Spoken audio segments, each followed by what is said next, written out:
క్రీస్తునందు ప్రియమైన మీ అందరికీ ప్రభువైన యేసుక్రీస్తు నామములో వందనాలు తెలియపరుస్తున్నాను. ఈ సమయంలో ఒక వచనాన్ని మనం ధ్యానం చేసుకుందాం. లెంటులో 4వ రోజు కొరకు తీతుకు రాసిన పత్రిక 2వ అధ్యాయము 14వ వచనం. ఆయన సమస్తమైన దుర్నీతి నుండి మనలను విమోచించి సత్క్రియలందు ఆసక్తి గల ప్రజలను తన కోసరము పవిత్రపరుచుకొని తన సొత్తుగా చేసుకొనుటకు తన్ను తానే మన కొరకు అర్పించుకొనెను. ప్రార్థన చేసుకుందాం. పరిశుద్ధుడైన తండ్రి, వందనాలు. ఈ సమయంలో ప్రభువా, నాతో మా అందరితో మాట్లాడమని, నీ కృపా తోడుగా ఉండనిమ్మని యేసుక్రీస్తు నామములో అడిగి వేడుకొనుచున్నాం మా తండ్రి. ఆమేన్. క్రీస్తునందు ప్రియమైనటువంటి వాళ్ళారా, ఈరోజు మనం ధ్యానం చేయబోతా ఉన్నటువంటి అంశము యేసుక్రీస్తు ప్రభువారి ద్వారాగా మనం ఏ విధంగా విమోచించబడ్డాం. మనం విమోచించటానికి యేసుక్రీస్తు ప్రభువారు ఏం చేశారు అనేటువంటిది ఈ లేఖన భాగంలో మనం గమనించవచ్చు. విమోచన అనేటువంటిది చాలా ప్రాముఖ్యమైనటువంటిది. ఒక వ్యక్తికి బందీగా ఉన్నప్పుడు, చెరలో ఉన్నప్పుడు, ఒక వ్యసనానికి బానిస అయినప్పుడు అది బంధకాలను చూపిస్తూ ఉంది, శిక్షను చూపిస్తూ ఉంది, ఏడవబడటాన్ని చూపిస్తూ ఉంది. ఆ పరిస్థితుల నుండి మనం విడిపించబడటం, మనం బయటికి రావటం, దాని కొరకు సహాయం చేసే వ్యక్తిని విమోచకుడు అని అంటారు. మీరు గమనించి చూసినప్పుడు దేవుడు ఇశ్రాయేలు పక్షంగా విమోచన కార్యం అనేటువంటిది మొట్టమొదటగా ఐగుప్తులో మనం చూడగలుగుతాం. దైవజనుడైనటువంటి మోషేను దేవుడు ఏర్పరచుకొని ఐగుప్తు దేశానికి పంపించి వారిని విడిపించడానికి దేవుడు జరిగించిన గొప్ప కార్యాలు చాలా ఉన్నతమైనటువంటివి. మీరు అక్కడ గమనించి చూసినప్పుడు ఐగుప్తులో వాళ్ళు గొర్రెపిల్ల రక్తము ద్వారాగా వారు తీర్పు నుండి రక్షించబడ్డారు, తీర్పు నుండి విమోచించబడ్డారు. నాశనకరమైనటువంటి దూత ఐగుప్తులో ఉన్నటువంటి ప్రతి జ్యేష్ఠ కుమారుడు చనిపోతూ ఉన్నప్పుడు ఇశ్రాయేలు మాత్రం క్షేమంగా ఉండగలిగారు. కారణం ఏంటంటే పస్కా పశువును వధించి ఆ గొర్రెపిల్ల యొక్క రక్తపు మరకలు వారి గుమ్మముల మీద ఇంటికి ముద్రించడాన్ని బట్టి యేసు ప్రభువారు రెండవ రాకడలో ఆయన రక్తము చేత ఎవరైతే ముద్రించబడతారో, పరిశుద్ధాత్మ ద్వారాగా ఎవరైతే ముద్రించబడతారో, ఆయన రక్తము ద్వారా ఎవరైతే కడగబడతారో వారందరూ అంత్య దినాన లేపబడతారు. వారందరూ నిత్య జీవం కలిగినటువంటి వాళ్ళుగా ఉంటారు. నా శరీరం తిని నా రక్తము తాగువాడు నిత్య జీవం గలవాడు, అంత్య దినమున నేను వానిని లేపొదును అని అంటాడు. అలాగే వారు ఐగుప్తులో నుంచి వస్తున్నప్పుడు ఎర్ర సముద్రం దాటేటప్పుడు వారి నోటి నిండా నవ్వుండెను. ఆ ఎర్ర సముద్రం దాటుతూ వారందరూ ఆ నీటిలో బాప్తీసం పొందారు అనేటువంటిది మనం బైబిల్లో ఆ నీళ్ల ద్వారాగా బాప్తీసం పొందినటువంటి సాదృశ్యాన్ని చూపిస్తుంది అనేటువంటిది మనకు అర్థమవుతోంది. అంటే పాపము నుండి దాటి పరిశుద్ధతలోకి రావటం, పాపము నుండి పరిశుద్ధతలోకి రావటం, ఒక బంధకాల్లో నుండి బానిసత్వ బ్రతుకులో నుంచి విడిపించబడి స్వేచ్ఛగా స్వతంత్రులుగా జీవించటానికి దేవుడు చూపించినటువంటి మార్గం. కనుక ఎర్ర సముద్రాన్ని అందరూ దాటారు. అయితే ఎర్ర సముద్రం నుండి యోర్దాను దాటేటువంటి ప్రయాణంలో చాలామంది నశించిపోయారు. ఎందుకంటే ఎర్ర సముద్రం దేవుడు అబ్రహాముకు వాగ్దానం ఇచ్చాడు కనుక, 4 తరాల తర్వాత నేను నీ సంతానాన్ని అక్కడి నుంచి తీసుకొస్తాను అని చెప్పాడు కనుక వాగ్దానాన్ని బట్టి దేవుడు ఎర్ర సముద్రాన్ని దాటించాడు. కానీ ఐగుప్తుని దాటించాలంటే వాళ్ళ జీవితం దేవుని మీద ఆధారపడాలి, దేవుని ఎడల భయభక్తులు కలిగి పరిశుద్ధంగా నడవాలి. ఈ ఐగుప్తు దాటేటువంటి ప్రయాణంలో సనుగుళ్ళు, సంశయాలు, ఎన్ని విధాలుగా దేవుని మీద సనిగారు, దేవుని సేవకుల మీద సనిగారు, తిండిబోతులుగా మారిపోయారు, వ్యభిచారులుగా మారిపోయారు, విగ్రహారాధికులుగా మారిపోయారు. మరి దేవుని భయం లేనటువంటి వ్యక్తులుగా మారిపోవటాన్ని బట్టి అరణ్యంలో వారి శవంలో రాలిపోయినాయి, వాళ్ళు చనిపోయారు. కనుక క్రీస్తునందు ప్రియమైనటువంటి వాళ్ళారా, యోర్దాను ఎవరు దాటారు? వారి తరమంతా అంతరించిపోయిన తర్వాత వారి సంతానంలో ఉన్నటువంటి 20 సంవత్సరాలు పైబడినటువంటి వాళ్ళు మాత్రమే యోర్దానులో ప్రవేశించారు. యోర్దాను దాటి వాగ్దాన భూమిలో ప్రవేశించారు. కనుక ఈ వాగ్దాన భూమి అనేటువంటిది నూతన యెరూషలేమును చూపిస్తూ ఉంది. పరలోకానికి సాదృశ్యంగా ఉంది. కనుక క్రీస్తునందు ప్రియమైనటువంటి వాళ్ళరా, దేవుని పిల్లలమైనటువంటి మనందరం తీర్పు నుండి మనం తప్పించబడాలి. మరి పాపము నుండి మనం బయటికి రావాలి. మనం ఆత్మీయ జీవితం అనేటువంటిది పరిశుద్ధంగా జీవించి ఈ దేహం, ఈ లోక విమోచనలో మనం క్రీస్తుతో పాటు మనం క్రీస్తు వచ్చేటప్పుడు ఎత్తబడేటువంటి గుంపులో మనం ఉండాలి. కనుక దేవుడు విమోచకుడు. ఇశ్రాయేలు న్యాయాధిపతుల కాలంలో అనేక పర్యాయాలు బంధకాలు ఉన్నప్పుడు దేవుడు న్యాయాధిపతులను లేపి దేవుడు వాళ్ళని విమోచించాడు. అలాగే బబులోను చెరలో ఉన్నప్పుడు దేవుడు వాళ్ళని అద్భుతంగా దేవుడు విమోచించాడు. కనుక అయితే ఇక్కడ చెప్పుకుంటున్నటువంటి వాక్యం ఏంటంటే, మనం ఈ లోకంలో తీర్పు నుండి, పాపము నుండి, చెడు స్వభావాల నుండి, దుష్టుని యొక్క బంధకాల నుంచి మనం విడిపించబడి విమోచించటానికి యేసుక్రీస్తు ప్రభువారి లోకానికి వచ్చాడు. అందుకని విమోచన క్రయధనంగా తన ప్రాణాన్ని పెట్టడానికి యేసుక్రీస్తు ప్రభువారు ఈ లోకానికి వచ్చాడు. మనల్ని విలువ పెట్టి కొన్నాడు. మీరు మీ సొత్తు కాదు, మీరు విలువ పెట్టి కొనబడినటువంటి వారు అని మనం పరిశుద్ధ గ్రంథంలో చూడగలుగుతాం. అయితే ఇక్కడ మీరు చూడండి, ఇక్కడ తండ్రి, కుమార, పరిశుద్ధాత్మ దేవుడు మన విమోచన ప్రణాళికలో వారు ఏమై ఉన్నారు, ఏం బోధిస్తూ ఉన్నారు, ఏం చేశారు అనేటువంటిది ఈ 3 లేఖన భాగాల్లో మనకి కనబడతా ఉన్నాయి. మీరు అక్కడ చూసినప్పుడు 2వ అధ్యాయం 11వ వచనం చూసినప్పుడు, ఏలయనగా సమస్త మనుషులకు రక్షణకరమైన దేవుని కృప ప్రత్యక్షమై, దేవుని కృప, ఆ కృపే ప్రభు అయినటువంటి యేసుక్రీస్తు ప్రభువారు, ఆ కృపా సత్య సంపూర్ణుడుగా యేసుక్రీస్తు ప్రభువారు ఆయన ఈ లోకానికి వచ్చాడు. ఆ కృప ప్రత్యక్షమై ఏం బోధించడం జరుగుతుందంటే, మనము భక్తిహీనతను, ఇహలోక సంబంధమైన దురాశలను విసర్జించి శుభప్రదమైన నిరీక్షణ నిమిత్తము, అనగా మహాదేవుడును మన రక్షకుడైన యేసుక్రీస్తు మహిమ యొక్క ప్రత్యక్షత కొరకు ఎదురు చూచుచు ఈ లోకములో స్వస్థ బుద్ధితోను, నీతితోను, భక్తితోను బ్రతుకుచుండవలని మనకు బోధించున్నది. క్రీస్తునందు ప్రియమైన వాళ్ళారా, బోధ, దేవుని కృప యొక్క బోధ ఏంటంటే, భక్తిహీనతను విడిచిపెట్టి ఇహలోక సంబంధమైన దురాశలను విసర్జించి శుభప్రదమైనటువంటి నిరీక్షణ కలిగే నిమిత్తం రక్షకుడైన యేసుక్రీస్తు ప్రభు యొక్క ప్రత్యక్షత కొరకు ఎదురు చూచుచు స్వస్థ బుద్ధితో, నీతితో, భక్తితో బ్రతకవలని దేవుడు బోధిస్తూ ఉన్నాడు. దొంగలైన, లోబులైన, వ్యభిచారులైన, మాంత్రికులైన వీరందరూ దేవుని యొక్క రాజ్యానికి వారసులు కారు. కనుక ఇక్కడ మనం చూసినప్పుడు ఏమని బోధిస్తూ ఉందంటే, భక్తిహీనతను విడిచిపెట్టి, దురాశలను విడిచిపెట్టి, నీతితో, భక్తితో బ్రతుకుతూ యేసుక్రీస్తు యొక్క ప్రత్యక్షత కొరకు మనం ఎదురు చూసే వారంగా ఉండాలి అని దేవుని కృప మనకు బోధించడం జరుగుతుంది. తర్వాత మీరు చూసినప్పుడు 14వ వచనంలో, ఆయన సమస్తమైన దుర్నీతి నుండి మనల్ని విమోచించి సత్క్రియల యందు ఆసక్తి గల ప్రజలను తన కోసరము పవిత్రపరుచుకొని తన సొత్తుగా చేసుకున్నట్టుకు తన్ను తానే అర్పించుకొనెను.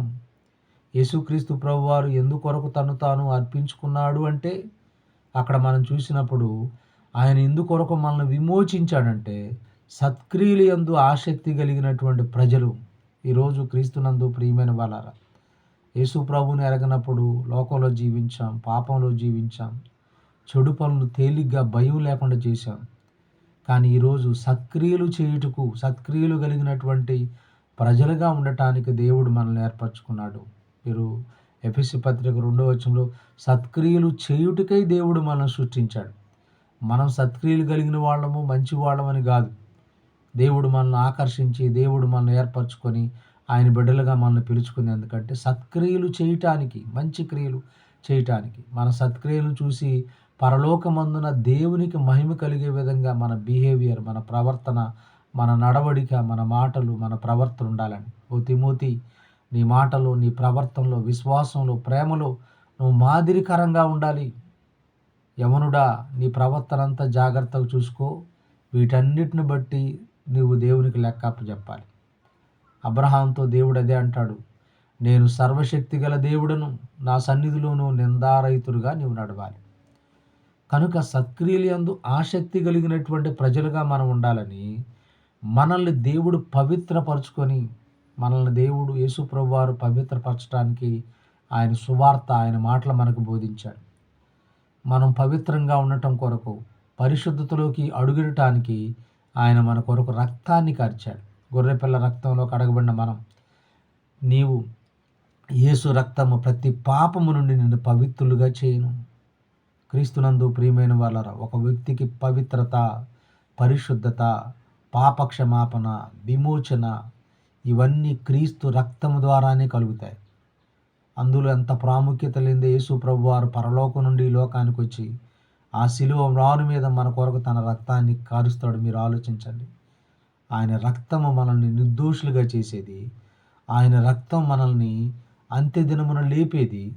ఆయన రక్తము అపవాది మీద మనకు జయాన్ని కలుగు చేసేది. కనుక మనం పవిత్రమైన ప్రజలుగా, సొత్తుగా ఉండాలని యేసు ప్రభువారు మన కొరకు తనకు తానే ఇదిగో నా అంతట నేనే ప్రాణం పెడుతున్నాను, ఎవరు కూడా పెట్టట్లేదు, నేనే నా ప్రాణాన్ని ఇస్తున్నాను అని యోహాను సువార్త 10వ అధ్యాయంలో మనం చూస్తాం.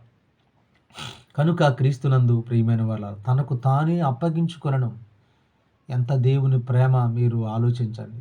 ఎంత దేవుని ప్రణాళిక మీరు ఆలోచించండి. మనం ధనవంతులు కావాలని ఆయన దారిద్రుడాయను. మనం శాపం నుండి విడిపించబడి అబ్రహాము పొందిన ఆశీర్వచనం మనం పొందాలని యేసు ప్రభువారు మన కొరకు శాపగ్రాహి అయిన, మనం పరిశుద్ధపరచబడాలని ఆయన గౌను వెలుపుట శ్రమ పొందాడు. మనం నీతిమంతులం కావాలని, మనం ఇంకా బలహీనమై ఉండగా, శత్రువులమై ఉండగా, దైవోగ్రతకు మనందరము పాత్రులమై ఉండగా యేసయ్య మన కొరకు సిలువలో తన ప్రాణాన్ని పెట్టాడు. ఎంత ప్రేమ, వర్ణించలేనటువంటిది దేవుని యొక్క ప్రేమ. అందుకని ఇక్కడ చూడండి, తండ్రి అయినటువంటి దేవుడు ఆయన కృప ఏమని బోధిస్తూ ఉందంటే, మనం భక్తిహీనతను విడిచిపెట్టి నీతిని కలిగి భక్తితో క్రీస్తు యొక్క రాకడ కొరకు ఎదురు చూడండి అని చెప్పి బోధించడం జరుగుతుంది. కుమారుడు మనలను ఏం చేయాలని కోరుకుంటున్నాడు? ఎందుకోసం అంటే మనల్ని సత్క్రియలందు ఆసక్తి కలిగినటువంటి ప్రజలుగా ఉండాలని, తర్వాత మనం పవిత్రమైన జీవితాన్ని జీవించాలని, మనం ఆయన సొత్తుగా ఉండాలని మన కొరకు తన్ను తానే అప్పగించుకున్నాడు. తర్వాత మీరు తీతుకు రాసిన పత్రిక 3వ అధ్యాయం 4వ వచనంలో మనం చూసినప్పుడు, మన రక్షకుడైన దేవుని యొక్క దయయు మానవుల ఎడల ఆయనకున్న ప్రేమయు ప్రత్యక్షమై, రక్షకుడైనటువంటి దేవుని యొక్క దయ, మానవుల ఎడల ఆయనకున్నటువంటి ప్రేమయు ప్రత్యక్షమై, దయా ప్రేమ ప్రత్యక్షమై, మనము నీతిని అనుసరించి చేసిన క్రియల మూలముగా కాక తన కనికరము చొప్పున పునరుజ్జన్మ సంబంధమైన స్నానము ద్వారాను, పరిశుద్ధాత్మ మనకు నూతన స్వభావము కలుగు చేయుట ద్వారాను మనలను రక్షించను. రక్షణ మనకు ఎలా కలుగుతుందంటే ఈ 3 భాగాలు: తండ్రి యొక్క దయ ప్రేమ, కుమారుని యొక్క అర్పణ, సిలువలో సజీవ యాగంగా తను తాను దేవునికి అప్పగించుకున్నాడు. తండ్రి, నీ చేతికి నా ఆత్మను అప్పజెపుచున్నానని దేవునికి తను తాను అప్పగించుకున్నాడు. నీ చిత్తమే సిద్ధించునుగాకని సంపూర్ణమైనటువంటి విధేయతను కనపరిచాడు. కనుక ఇక్కడ మీరు చూసినప్పుడు పరిశుద్ధాత్మ దేవుడు మన జీవితాల్లో ఏం చేసేటువంటి వాడు అంటే, ఒక వ్యక్తి ఎప్పుడైతే మారు మనసు పొంది బాప్తీసాన్ని పొందుతాడో ఆ వ్యక్తి పరిశుద్ధాత్మ పొందటానికి అర్హుడవుతాడు. పాపములు విడిచిపెట్టి ఒప్పుకున్నప్పుడు ఆ వ్యక్తి యొక్క జీవితంలో ఆత్మ సంచికరువుగా ఉండి ముద్రించి మనలో ఉండి మనల్ని గైడెన్స్ చేస్తూ, మనల్ని బలపరుస్తూ, ప్రోత్సాహపరుస్తూ ఆయన చిత్తాన్ని మన జీవితంలో జరిగించడానికి నిత్యము మనలో ఉండి ప్రోత్సాహపరిచేవాడు, బలపరిచేవాడు, ఆదరించేవాడు, నడిపించేవాడు పరిశుద్ధాత్మ దేవుడు. పరిశుద్ధాత్మ దేవుడు ఉన్నాడు గనుకే వాక్యం మనకు అర్థమవుతుంది. పరిశుద్ధాత్మ దేవుడు ఉన్నాడు గనుకనే మనలో ఒక మనస్సాక్షి నిర్మలంగా ఉండటానికి కారణమవుతుంది. పరిశుద్ధాత్మ దేవుడు మనకు భయాన్ని, లేకపోతే మనలో ఒక దారి తప్పిపోతా ఉన్నప్పుడు మనలో ఉండి మూలుగుతూ మన పక్షంగా ప్రార్థన చేస్తూ ఉన్నాడు. మన పక్షంగా ఉండి ఆయన మనల్ని సరిచేస్తున్నాడు గనక ఆత్మీయ జీవితాన్ని దేవుల్లో మనం కొనసాగించగలుగుతున్నాం. కాబట్టి ఇక్కడ మీరు చూడండి, ఆ పరిశుద్ధాత్మ దేవుడు మనకేం కలుగు చేస్తూ ఉన్నాడంటే నూతన స్వభావమును కలుగు చేయటం ద్వారా. అక్కడ ఐదవ వచనంలో, 3వ అధ్యాయం 5వ వచనంలో పరిశుద్ధాత్మ దేవుడు మనకు నూతన స్వభావాన్ని కలుగు చేస్తున్నాడు. పూర్వము దోషకుడును, హింసకుడును, హానికరుడును, కానీ ఇప్పుడు యేసుక్రీస్తును విశ్వసించటం ద్వారాగా పరిశుద్ధాత్మలో పాలిభాగస్తుడై నూతన స్వభావాన్ని పొందిన వ్యక్తిగా పౌలు గారు చెప్తున్నాడు. మీరు ఒనేసిము గురించి చూసినప్పుడు ఫిలోమాను పత్రికలో, ఒకప్పుడు ఇతడు నిష్ప్రయోజనమైన వాడు, ఇప్పుడు నీకును నాకును ప్రయోజనకరమైనటువంటి వాడు. పరిశుద్ధాత్మ ఒక వ్యక్తి జీవితంలో తన కార్యాలు జరిగించినప్పుడు ఆ వ్యక్తి జీవితంలో స్వభావాల్లో మార్పు వస్తుంది, మాటల్లో మార్పు వస్తుంది, ఆలోచనలో మార్పు వస్తుంది. ఆ వ్యక్తి నిర్దోషత్వంలోకి జీవించడానికి నిరంతరం ఇష్టపడతాడు. నా కుమారుడు చనిపోయి మరలా బ్రతికెను, తప్పిపోయి మరలా దొరికెను, స్వభావం మారిపోయింది, పాపక్షమాపణ వచ్చింది, బుద్ధి వచ్చింది. ఇవన్నీ పరిశుద్ధాత్మ దేవుడు మనలో జరిగించినప్పుడు ఈ కార్యాలన్నీ కూడా జరుగుతాయి. అందుకని మీరు చూడండి, పరిశుద్ధాత్మ దేవుడు మనకు నూతన స్వభావమును కలుగు చేయటం ద్వారా మనలను రక్షించను. కాబట్టి రక్షణ అనేటువంటి దానిలో తండ్రి యొక్క బోధ, కుమారుడైనటువంటి యేసుక్రీస్తు ప్రభు వారి యొక్క అర్పణ, పరిశుద్ధాత్మను ద్వారాగా నూతన స్వభావం, ఇవన్నీ కలగటం ద్వారాగా మీరు 6వ వచనం చూసినప్పుడు, మనం ఆయన కృప వలన నీతిమంతులమని తీర్చబడి నిత్య జీవమును గూర్చిన నిరీక్షణ బట్టి దానికి వారసులగుటకై ఆ పరిశుద్ధాత్మను మన రక్షకుడైన యేసుక్రీస్తు ద్వారా ఆయన మన మీద సమృద్ధిగా కుమ్మరించెను. పరిశుద్ధాత్మ దేవుడు పరిశుద్ధాత్ముడు మన మీదకి ఎందుకు కుమ్మరింపబడినాడంటే నీతిని గురించినటువంటి నిరీక్షణ బట్టి వారసుల గుట్టకై, నీతిని గురించినటువంటి నిరీక్షణ గురించిన వారసుల గుట్టకై. ధర్మశాస్త్ర సంబంధమైన నీతి వేరు, విశ్వాస సంబంధమైన నీతి వేరు. ధర్మశాస్త్రం మూలంగా ఏ వ్యక్తి ఎప్పుడు ఎన్నడూ నీతిమంతుడు కాలేడు. ఫిలిప్పీయులకు రాసిన పత్రిక 3వ అధ్యాయం అదే కదా. ధర్మశాస్త్ర సంబంధమైనటువంటి నీతిని కాక విశ్వాసం వల్ల క్రీస్తునందు కూడినటువంటి నీతిని సంపాదించుకోవటం కొరకు ఏవేవి లాభకరములు ఉన్నో అవన్నీ నేను నష్టంగా ఎంచుకుంటున్నాను అంటాడు పౌలు గారు. ధర్మశాస్త్ర సంబంధమైనటువంటి నీతి అంటే దానిలో నీతిమంతులు ఎవరు లేరు. అందరూ పాపం చేసి దేవుడు అనుగ్రహించి మహిమను పొందలేకపోయారు. కాబట్టి విశ్వాస సంబంధమైనటువంటి నీతి, అబ్రహాము దేవుని నమ్మాడు, అది అతనికి నీతిగా ఎంచబడింది. రోమాపత్రిక 5వ అధ్యాయం 1వ వచనంలో మనము దేవుని విశ్వాసం ఉంచటం వలన నీతిమంతులుగా తీర్చబడి దేవునితో మనం ఏం కలిగి ఉంటా ఉన్నాం? సమాధానాన్ని మనం కలిగి ఉంటా ఉన్నాం. కాబట్టి ఇక్కడ మీరు చూసినప్పుడు మనం ఆయన కృప వల్ల నీతిమంతులుగా తీర్చబడి నిత్య జీవమును గూర్చినటువంటి నిరీక్షణ బట్టి దానికి వారసుల గుటికై ఈ పరిశుద్ధాత్మను మన రక్షకుడైన యేసుక్రీస్తు ద్వారా ఆయన మన మీద కృమ్మరించెను. కాబట్టి పరిశుద్ధాత్మ దేవుని యొక్క ప్రణాళిక మనలో నూతన స్వభావాన్ని కలుగు చేయటం, నీతిమంతులుగా మనల్ని తీర్చటం, నిరీక్షణ కలిగినటువంటి వారుగా మనం ఉండటానికి దేవుడు